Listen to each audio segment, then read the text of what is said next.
Hello friends, आप सभी का हमारे यूट्यूब चैनल में एक बार फिर से स्वागत है। दोस्तों, सीपैट पर इतना बवाल क्यों होता है? कुछ लड़के ये कहते हैं कि सीपैट ना करो, बिल्कुल ज़िंदगी बर्बाद कर देगा। कुछ लड़के ये कहते हैं कि सीपैट करो, बहुत अच्छा कोर्स है।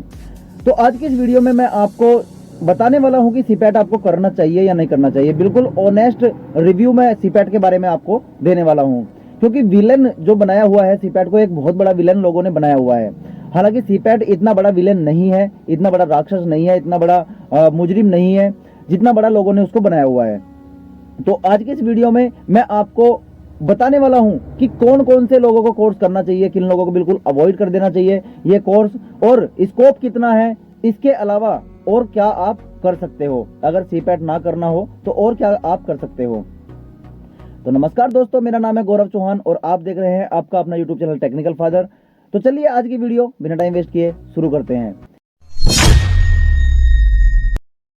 देखिए दोस्तों, अब सबसे पहले तो बात करते हैं कि किन लोगों को करना चाहिए, किन लोगों को सीपैट करना चाहिए।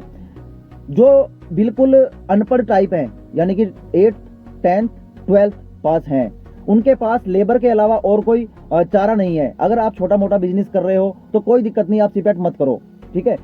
अगर आप लेबरगिरी कर रहे हो, कहीं मजदूरी दिहाड़ी कर रहे हो, तो उससे अच्छा तो आप सीपैट कर लीजिए, क्योंकि सीपैट एक फ्री वाला कोर्स भी है गरीब स्टूडेंटों के लिए, जिनके पास आर्थिक तंगी है, पैसा नहीं है, उनके लिए सीपैट फ्री में कोर्स करवाता है। 3 महीने का और 6 महीने का वो कोर्स होता है। आप उसे करके कहीं ना कहीं प्लेसमेंट ले सकते हो और प्लास्टिक इंडस्ट्री में वर्क कर सकते हो। लेबर और मजदूर से अच्छी जिंदगी आप वहां पर बिता सकते हो। तो एक कैटेगरी तो ये हो गई जिनको ये कोर्स करना चाहिए। जो बाहर दिहाड़ी मजदूरी करते हैं उनको ये कोर्स कर लेना चाहिए, कोई प्रॉब्लम नहीं है, आप अच्छे पैसे वहां से कमा लोगे एक दिहाड़ी मजदूरी से ज्यादा। अब दूसरी बात करते हैं कि दूसरे किन लोगों को करना चाहिए। दूसरा है कि जिनको अपना करियर समझ में नहीं आ रहा, यानी कि हम बिजनेस करें, गवर्नमेंट जॉब की तरफ जाएं या किस तरफ जाएं, जिनको अपना करियर ही समझ में नहीं आ रहा कि हमें क्या करना चाहिए, और हमको सीखने की भी एक बहुत ज़्यादा इंटरेस्ट है, सीखने में बहुत ज़्यादा इंटरेस्ट है, हम कुछ भी सीख सकते हैं, तो उन लोगों को भी ये कोर्स कर लेना चाहिए। क्योंकि जब अपना करियर ही आपको समझ नहीं आ रहा कि हमको कौन से करियर में जाना है, किस फील्ड में करियर बनाना है, तो सीपैट आप कोर्स कर लोगे, किसी कंपनी में प्लेसमेंट मिल जाएगा, वहां पर आप अच्छे से सीखोगे तो आपकी सैलरी भी इंक्रीज होगी और आपका जो ओहदा है, आपका जो पद है और भी ज़्यादा अप होता जाएगा और सैलरी भी बढ़ती जाएगी। तो एक तो इन कैटेगरी के लोगों को भी सीपैट कर लेना चाहिए।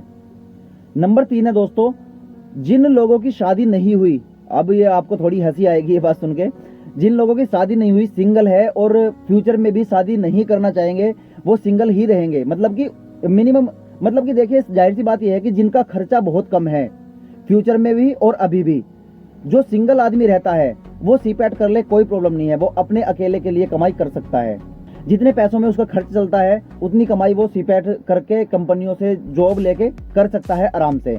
तो 3 कैटेगरी मैंने आपको बताई है कि किन लोगों को सीपैट कर लेना चाहिए। अब बात करते हैं कि किन लोगों को नहीं करना चाहिए, किन स्टूडेंटों को सीपैट नहीं करना चाहिए। दोस्तों देखिए, जो IAS IPS की तैयारी करना चाहते हैं, कोई सरकारी अधिकारी बनना चाहते हैं, उन लोगों को सीपैट बिल्कुल अवॉइड कर देना चाहिए, नहीं करना चाहिए, ठीक है। और जिन लोगों को सिविल इंजीनियर में अपना करियर बनाना है, यानी कि रोड के जो कॉन्ट्रैक्ट लेते हैं या किसी बिल्डिंग के कॉन्ट्रैक्ट लेते हैं, अगर वो उस फील्ड में जाना चाहते हैं तो उनको भी नहीं करना चाहिए। अगर आपके पास सीपैट से बड़ी कोई अपॉर्चुनिटी है, यानी कि कोई दूसरा कोर्स करने की या कोई दूसरा काम सीख के उसको अप्लाई करने की अपने ऊपर, यानी कि कुछ काम सीख के आप वो काम स्टार्ट करना चाहते हो खुद के लेवल पे, तो उनको भी सीपैट नहीं करना चाहिए। कोई बिजनेस करना चाहता है, जो बिजनेस का मतलब कि कोई छोटा बिजनेस हो या बड़ा बिजनेस हो, उससे अच्छी खासी इनकम कर लेगा वो, उसको अपने पर पूरा भरोसा है, तो उसको भी सीपैट नहीं करना चाहिए। क्योंकि सीपैट में जो सैलरी मिलती है वो धीरे धीरे इंक्रीज होती है। स्टार्टिंग में आपको 8 घंटे के वही 12-13 हज़ार रुपये के आसपास मिलेंगे, 10-12 हज़ार रुपये के आसपास मिलेंगे, और धीरे धीरे अगर आप अच्छा सीखोगे, अच्छा काम करोगे, supervisor, shift in charge, line leader की नज़रों में रहोगे, उनके अपने बन के रहोगे, तो आपकी सैलरी इंक्रीज अच्छे से भी हो जाएगी। बहुत सारी कैटेगरी होती है, HR भी बन सकते हो, टूल में भी जा सकते हो, मोल्डिंग में भी जा सकते हो, प्रोडक्शन में भी जा सकते हो, बहुत सारे इसके डिपार्टमेंट होते हैं सीपैट के। तो आप कौन से डिपार्टमेंट से कोर्स करने के बाद कहाँ पर जाना चाहते हो, इस पर भी डिपेंड करता है।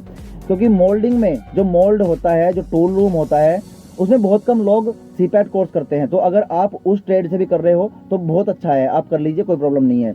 लेकिन अगर सीपैट से अच्छी कोई अपॉर्चुनिटी आपके पास है तो आप सीपैट मत करें। कहीं भी जॉब करें, प्राइवेट करें या सरकारी करें, अच्छे से काम आपका चल रहा है, अच्छी सी सैलरी मिल रही है, तो आप सीपैट मत करो।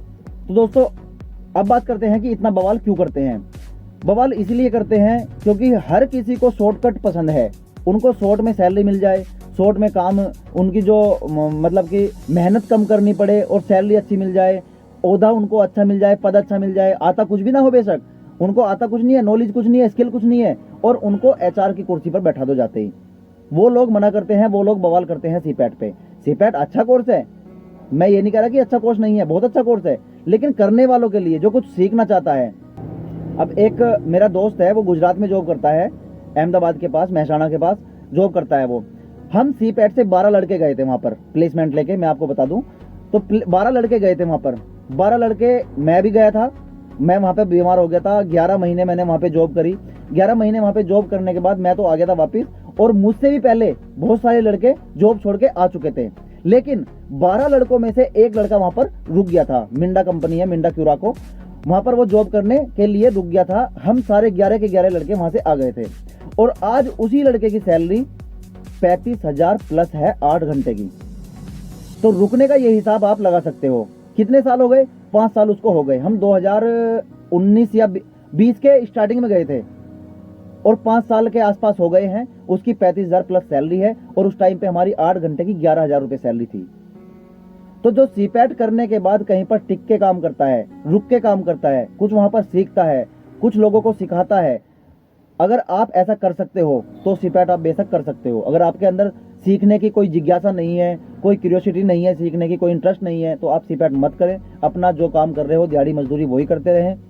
और सीखने की बहुत ज़्यादा लालसा है आपको, बहुत अच्छे से आप सीख सकते हो, बहुत अच्छे से आप काम करवा सकते हो, तो आप किसी और फील्ड में भी जा सकते हो और सीपैट में भी जा सकते हो। अब वो आप पर डिपेंड करता है कि आपकी अपॉर्चुनिटी, आपका जो इंटरेस्ट है किस फील्ड में है। तो मैं ये नहीं कह रहा कि आप सीपैट करिए, मैं ये नहीं कह रहा कि आप सीपैट मत करिए।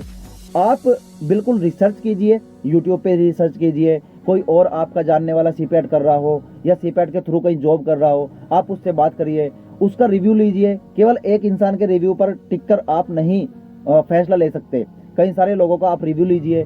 अगर आपने 10 लोगों का रिव्यू लिया और 7 कह रहे हैं कि कर ले, सीपैट अच्छा है, तो आप कर सकते हो, और 7 मना कर रहे हैं कि मत कर, तो नहीं कर सकते। और मैं आपको दीपक सर की भी बता दूं, उन्होंने भी सीपैट किया हुआ है। आफ्टर ग्रेजुएशन उन्होंने सीपैट किया था, पीजीटी पीपीटी। उनकी भी अच्छी खासी सैलरी है, और वो ड्यूटी पे कोई उनकी इतनी मेहनत का काम नहीं है कि जो कर करके वो परेशान हो जाएं। 8 घंटे की ड्यूटी है, अच्छी खासी सैलरी है, सीपैट के बदौलत ही। तो ऐसे भी कुछ बंदे हैं जो अच्छी सैलरी ले रहे हैं, लाखों में भी सैलरी ले रहे हैं, यानी कि हजारों में ले रहे हैं, लाख लाख रुपए महीना भी कमा रहे हैं, 1.5 लाख रुपए महीना भी कमा रहे हैं। लेकिन अपने माइंड के ऊपर बात है, अपनी क्वालिफिकेशन के ऊपर बात है कि आपने क्वालिफिकेशन की क्या की हुई है। आपने कर तो रखी है 8th क्लास, और आप कह रहे हैं कि मुझे एचआर बनाओ, मुझे कंपनी का मैनेजर बनाओ। कैसे बन जाओगे? आपकी क्वालिफिकेशन भी तो उतनी होनी चाहिए ना। तो चलिए दोस्तों, आज की इस वीडियो में आपको इतना ही कुछ बताना था। मिलते हैं फिर किसी नई वीडियो में किसी नए कंटेंट के साथ। तब तक के लिए मुझे दीजिए इजाजत। अपने आसपास सफाई रखिए, अपनी केयर कीजिए। जय हिंद, वंदे मातरम।